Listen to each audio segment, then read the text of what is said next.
Hey everyone, Aaron here with Elite Watersports. I have in my hands a kite made by Reedin. It is the Whispermodel. Everybody's been super stoked. Get their hands on and try it out. And we have it here at Elite Watersports. This video, we're going to take it out in 10 knots, try to have some fun with it, see if the hype is actually true. It is developed by Brainchild and a couple of the biggest names in kite designing in the world. We're going to get into the details. Let's go have some fun and let's unpackage this thing.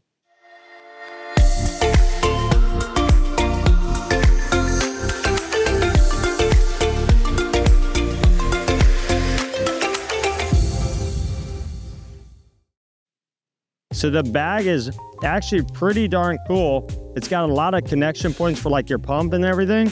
And obviously designed by Kevin Longray also, collaboration with him. It is his company.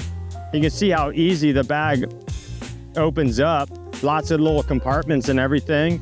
And the bag itself is pretty small too, not taking up a lot of space.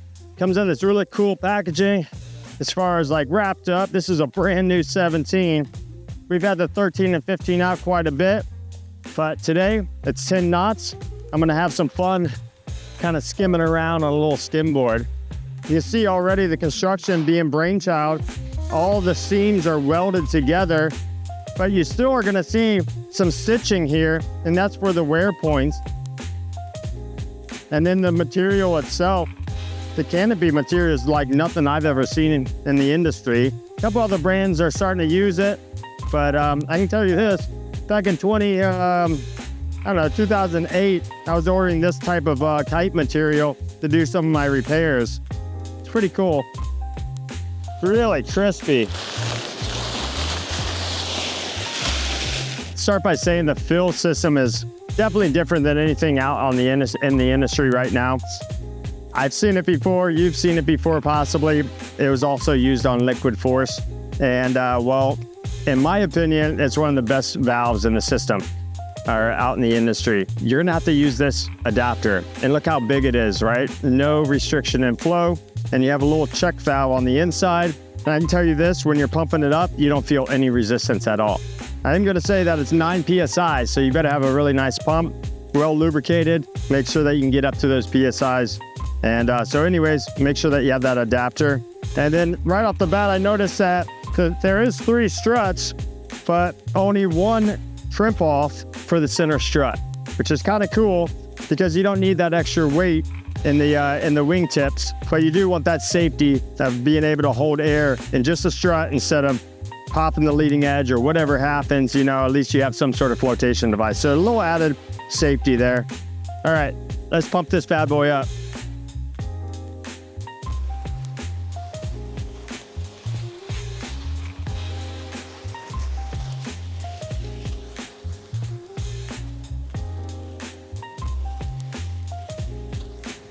A little bit out of breath pumping a 17 up, but I think it's gonna be well worth it. One thing I gotta say about the valve is yes, I love it so much. I really do think that it's one of the best in the industry. But man, if you don't have this thing wedged in there, like really super tight, it might pop off like 3 or 4 times. You're not gonna lose any air because of the check valve, but man, you gotta really shove this thing in. And that gets better over time as it gets a little bit like chalked up and some grooves in it and stuff, but man, that was a bummer. It popped off like 3 times, but I can get used to it. So with the Brainchild development, there's a lot of hype around, okay, there's no sewing on a kite. Well, there is. The canopy has to be sewn to the leading edge. Then you do have pretty much the same format of sewing all the canopy together as far as the inside or middle sections. Where the leading edge, where the technology is the leading edge. Then you do have these sewn scuff pads just to kind of help with the abrasion on where the actual Dacron is welded together. But you're saving a lot of weight because you don't have a lot of Dacron buildup of triple layering and blinded stitches.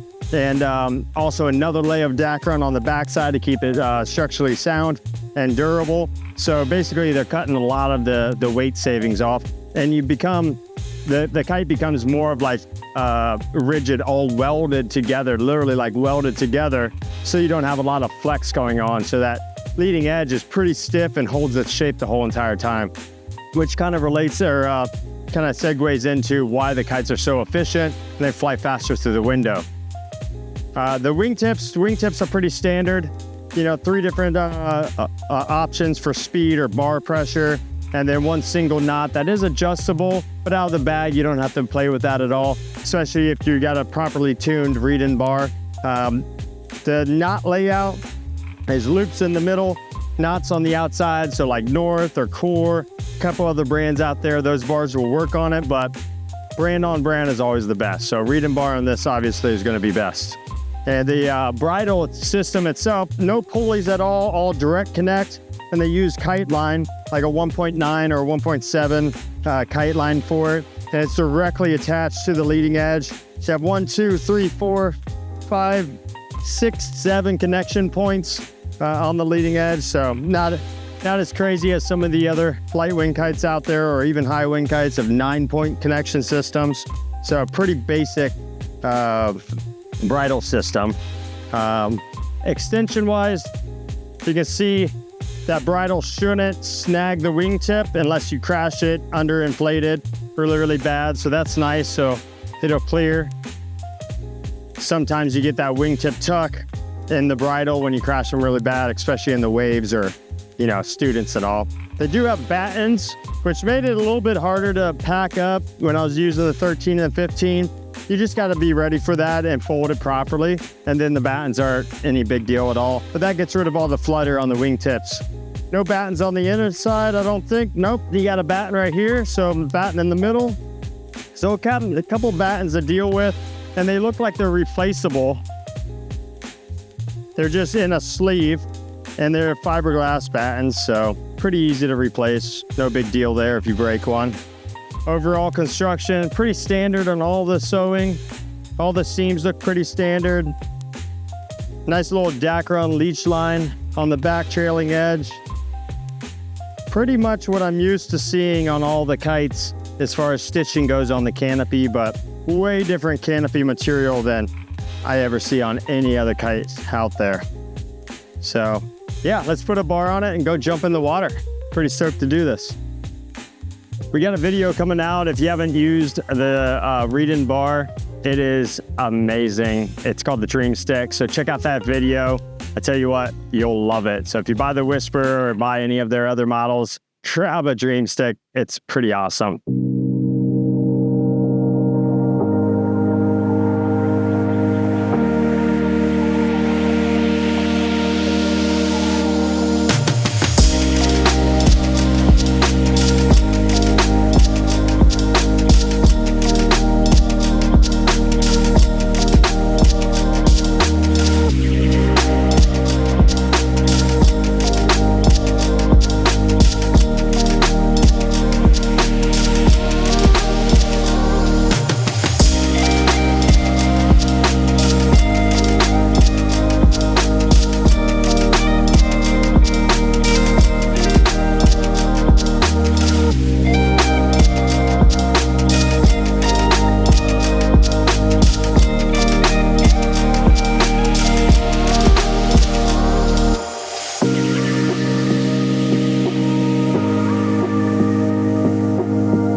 So I just experienced the Whisper in less than 10 knots. I mean, it's got to be 7 to 10.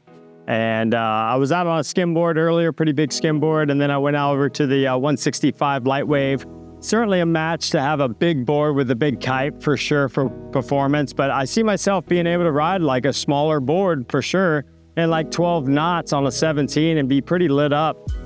For 7 to 10, man, I was able to do a couple back rolls, simple stuff, but just get out in the water and have fun. That's the big key thing to take away here.